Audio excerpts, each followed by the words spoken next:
ಪಥಸಂಚಲನಕ್ಕೆ ಅನುಮತಿ ವಿಚಾರದಲ್ಲಿ ರಾಜ್ಯ ಸರ್ಕಾರ ವರ್ಸಸ್ ಕೇಸರಿ ಕಲಿಗಳ ವಾಗ್ಯುದ್ಧ ಮುಂದುವರೆದಿದೆ. ಆರ್ಎಸ್ಎಸ್ನ ನೋಂದಣಿಯ ಅಗತ್ಯ ಇಲ್ಲ ಅಂತ ಹೇಳಿ ಬಿಎಲ್ ಸಂತೋಷ್ ಹೇಳಿಕೆಯನ್ನ ಕೊಟ್ಟಿದ್ರು. ಖುದ್ದು ಸಿಎಂ ಡಿಕೆ ಗಾಬರಿ ಬೇಡ ಅಂತ ಹೇಳಿ ಅಭಯವನ್ನ ಕೊಡುವಂತಹ ಕೆಲಸ ಮಾಡಿದ್ದಾರೆ. ಇತ್ತ ಪದೇ ಪದೇ ಆರ್ಎಸ್ಎಸ್ ಬಗ್ಗೆ ಮಾತನಾಡ್ತಾರೆ ಅಂತ ಹೇಳಿ ಪ್ರಿಯಾಂಕ್ ಖರ್ಗೆಗೆ ಬಿಜೆಪಿ ಸಾರಥಿ ವಿಜಯೇಂದ್ರ ಕುಟುಕಿದ್ದಾರೆ.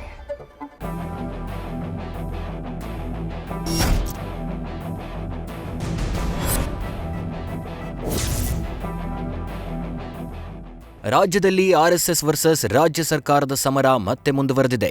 ಅದರಲ್ಲೂ ಸಿದ್ದರಾಮಯ್ಯ ಅಧಿಕಾರಾವಧಿಯಲ್ಲಿ ಐಟಿ-ಬಿಟಿ ಸಚಿವರಾಗಿದ್ದಾಗಲೇ ಆರ್ಎಸ್ಎಸ್ ನೋಂದಣಿಯಾಗಬೇಕು ಅಂತ ಪ್ರಿಯಾಂಕ್ ಖರ್ಗೆ ಕಿಡಿ ಹೊತ್ತಿಸಿದ್ರು. ಈಗ ಗೃಹ ಸಚಿವರಾಗಿರೋದ್ರಿಂದ ತಮ್ಮ ಪಟ್ಟನ್ನ ಮತ್ತಷ್ಟು ಗಟ್ಟಿಗೊಳಿಸಿದ್ದಾರೆ. ಇದು ಕೇಸರಿ ಪಡೆಯ ಕೆಂಗಣ್ಣಿಗೆ ಗುರಿಯಾಗಿದೆ.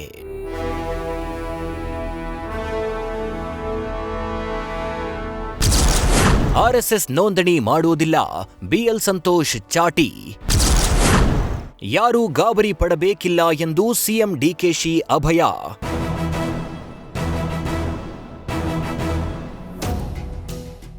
ಆರ್ಎಸ್ಎಸ್ ಆಗಲೂ ನೋಂದಣಿಯಾಗಿರಲಿಲ್ಲ, ಈಗಲೂ ನೋಂದಣಿಯಾಗಿಲ್ಲ ಅಂತ ಬಿಜೆಪಿ ರಾಷ್ಟ್ರೀಯ ಸಂಘಟನಾ ಪ್ರಧಾನ ಕಾರ್ಯದರ್ಶಿ ಬಿಎಲ್ ಸಂತೋಷ್ ಸಚಿವ ಖರ್ಗೆಗೆ ಚಾಟಿ ಬೀಸಿದ್ರು. ಬೆಂಗಳೂರಿನಲ್ಲಿ ಇತ್ತೀಚೆಗೆ ನಡೆದ ಅಖಂಡ ಭಾರತ ಸಂಕಲ್ಪ ದಿನ ಕಾರ್ಯಕ್ರಮದಲ್ಲಿ ಮಾತನಾಡಿದ್ದ ಅವರು, ಆರ್ಎಸ್ಎಸ್ ಕೊಡುಗೆ ಏನು ಅನ್ನೋದು ದೇಶಕ್ಕೆ ಗೊತ್ತಿದೆ. ನೋಂದಣಿಯಾದ ಸಂಸ್ಥೆಗಳೇ ಅವ್ಯವಹಾರದಲ್ಲಿ ಮುಳುಗಿವೆ. ಹೀಗಿರುವಾಗ 100 ವರ್ಷ ನೋಂದಣಿ ಮಾಡಿಕೊಳ್ಳದೆ ಕೋಟ್ಯಾಂತರ ಜನರ ವಿಶ್ವಾಸ ಗಳಿಸಿ ಆರ್ಎಸ್ಎಸ್ ದೇಶ ಸೇವೆ ಮಾಡ್ತಿದೆ.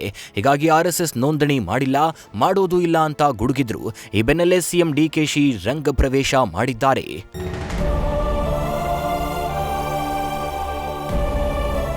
ಆರ್ಎಸ್ಎಸ್ ಇರಲಿ, ಬಿಜೆಪಿ ನಾಯಕರಾಗಿರಲಿ, ಯಾರೂ ಗಾಬರಿ ಪಡಬೇಕಿಲ್ಲ ಅಂತ ಮುಖ್ಯಮಂತ್ರಿ ಡಿಕೆ ಶಿವಕುಮಾರ್ ಅಭಯ ಕೊಟ್ಟಿದ್ದಾರೆ. ಮಾತ್ರವಲ್ಲದೆ ಕಾರ್ಯಕ್ರಮ ಮಾಡೋ ಎಲ್ಲರಿಗೂ ನಾವು ಅನುಮತಿ ಕೊಡ್ತೀವಿ ಅಂತ ವಿವಾದಕ್ಕೆ ತೆರೆ ಎಳೆಯುವ ಪ್ರಯತ್ನ ಮಾಡಿದ್ದಾರೆ. ನಮ್ಮ ಸರ್ಕಾರದ ಮಾಹಿತಿಗೆ ಬಂದರೆ, ಪರ್ಮಿಷನ್ಗೆ ಬಂದರೆ ಖಂಡಿತ ಅದಕ್ಕೆಲ್ಲ ಏನೇನು ಪರ್ಮಿಷನ್ ಕೊಡಬೇಕು ಖಂಡಿತ ನಾವು ಕೊಡ್ತೇವೆ. ಸಿಬ್ಬಂದಿಗಳನ್ನು ಏರ್ಪಾಟ್ ಮಾಡ್ತೇವೆ. ಸೊ ಯಾರು ಗಾಬರಿ ಮಾಡ್ಕೊಳ್ಬೇಕು. ಈ ರಾಜ್ಯದ ಎಲ್ಲರೂ ಕೂಡ ಅವ್ರವ್ರ ಇಚ್ಛೆಯಂತೆ ಕಾನೂನು ಚೌಕಟ್ಟಿನಲ್ಲೇ ನಾವೆಲ್ಲ ಸೇರಿ ಕೆಲಸ ಮಾಡಬೇಕಾಗ್ತದೆ. ಅದರಿಂದ ಯಾರು BJPಯವರು ತೊಂದರೆ ಮಾಡ್ಕೊಳ್ಳೋದು ಬೇಡ, ಕಾಂಗ್ರೆಸ್ ಅವರು ಮಾಡ್ಕೊಳ್ಳೋದು ಬೇಡ, ದಳದವರು ಮಾಡ್ಕೊಳ್ಳೋದು ಬೇಡ, ಯಾವ ಸಂಘಟನೆಯವರು ಮಾಡ್ಕೊಳ್ಳೋದು ಬೇಡ. ಆರ್ಎಸ್ಎಸ್ ತಪ್ಪು ಮಾಡಿದ್ರೆ ತೋರಿಸಲು ಖರ್ಗೆಗೆ ವಿಜಯೇಂದ್ರ ಸವಾಲು. ಗೃಹ ಸಚಿವ ಪ್ರಿಯಾಂಕ್ ಖರ್ಗೆ ವಿರುದ್ಧ ರಾಜ್ಯ ಬಿಜೆಪಿ ಅಧ್ಯಕ್ಷ ವಿಜಯೇಂದ್ರ ತೀವ್ರ ವಾಗ್ದಾಳಿ ನಡೆಸಿದ್ದಾರೆ. ಪದೇ ಪದೇ ಸಂಘದ ಬಗ್ಗೆ ಮಾತಾಡುವ ಮೂಲಕ ಕಾಂಗ್ರೆಸ್ ಸರ್ಕಾರ ತನ್ನ ವೈಫಲ್ಯ ಮರೆಮಾಚಲು ಯತ್ನಿಸುತ್ತಿದೆ. ಆರ್ಎಸ್ಎಸ್ ದೇಶಭಕ್ತಿ ಸಂಘಟನೆ, ಯಾವುದೇ ದೇಶ ವಿರೋಧಿ ಚಟುವಟಿಕೆ ಮಾಡಿಲ್ಲ, ಸಂಘಟನೆಯ ನೋಂದಣಿ ಅಗತ್ಯವಿಲ್ಲ. ಒಂದ್ ವೇಳೆ ತಪ್ಪು ಮಾಡಿದ್ರೆ ತೋರಿಸಿ ಅಂತ ಸವಾಲ್ ಹಾಕಿದ್ದಾರೆ. ಅಲ್ಲದೆ ಕಲಬುರಗಿಯಲ್ಲಿ ಬಂಧನವಾಗಿರೋ ಶಂಕಿತ ಉಗ್ರರ ಬಗ್ಗೆ ಮೊದಲು ಗಮನ ಕೊಡಿ ಅಂತ ತಿವಿದಿದ್ದಾರೆ.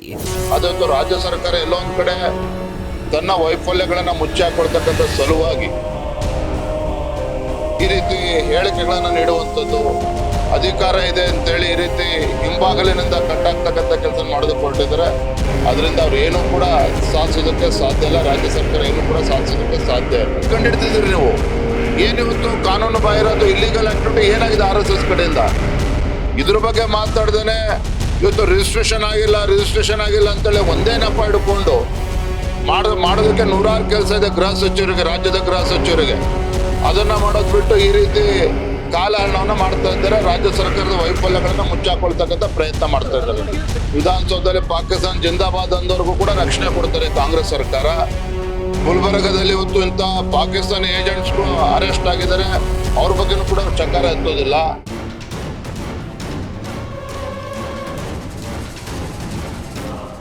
ಇನ್ನು ಆರ್ಎಸ್ಎಸ್ ನೋಂದಣಿಯೇ ಇಲ್ಲ ಎಂದ ಮೇಲೆ ನಿಷೇಧದ ಪ್ರಶ್ನೆ ಎಲ್ಲಿಂದ ಬರುತ್ತೆ ಅಂತ ನೆನೆಯಷ್ಟೇ ಸಚಿವ ಪ್ರಿಯಾಂಕ್ ಖರ್ಗೆ ಪ್ರಶ್ನಿಸಿದ್ರು. ಸಾರ್ವಜನಿಕ ಸ್ಥಳಗಳಲ್ಲಿ ನಡೆಯೋ ಕಾರ್ಯಕ್ರಮಗಳಿಗೆ ನಿಯಮಾನುಸಾರ ಅನುಮತಿ ಪಡೆಯೋದು ಅಗತ್ಯ. ಅದಕ್ಕಾಗಿ ವಿಧೇಯಕದ ಮೂಲಕ ಜಾರಿಗೆ ತರುವ ಪ್ರಕ್ರಿಯೆ ನಡೆಯುತ್ತಿದೆ ಎಂದಿದ್ದಾರೆ. ಈ ಬೆನ್ನಲ್ಲೇ ಈಗ ಸಿಎಂ ಅಭಯ ಕೊಟ್ಟಿರೋದು ಕುತೂಹಲ ಮೂಡಿಸಿದೆ. News first bureau.